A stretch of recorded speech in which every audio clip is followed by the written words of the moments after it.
There is a reason. You can tell this place is a little bit different, correct? Those of us inept, the minute you set foot in this building, you may have felt an energy that you haven't felt anywhere before. And there's a reason for that.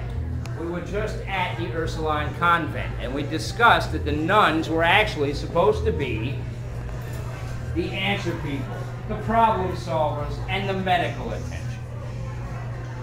The building we're in directly, right now, shares the same fate as its sister building. It was the original medical facility for the Ursuline nuns. Now, outside of yellow fever, cholera, malaria, Indians, mosquitoes, and alligators taking out the population, we can imagine in the early 1700s how many people were brought in for medical attention.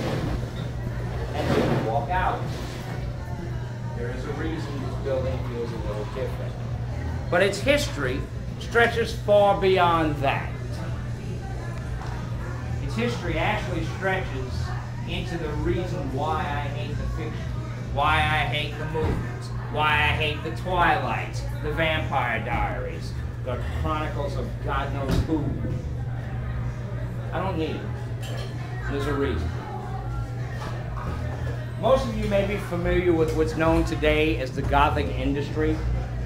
People that are like me, we dress a certain way, we listen to a specific type of music.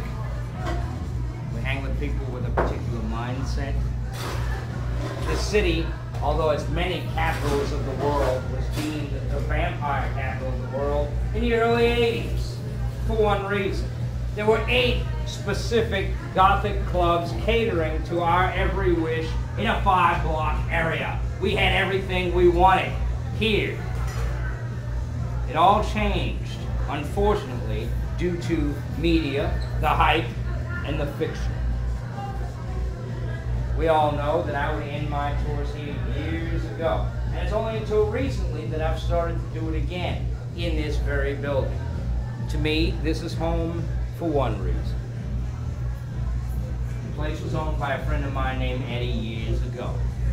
We all knew Eddie. We loved him. What we knew was this. I would bring my tour group in. Eddie comes in, he closes the doors. Nobody pays for a damn thing until he leaves. Everybody thought Eddie was shy. Except Eddie doesn't have an affinity for women of questionable virtue. Eddie, unfortunately, likes to befriend the wrong group of people. On a normal basis, we were there to save him and bail him out, cover his skin, as usual. One night, unfortunately,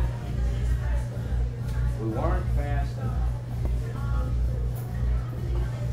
It comes by way of 4 teenagers from Florida, led by one young man named Rod Farrell. Anybody familiar with this name at all?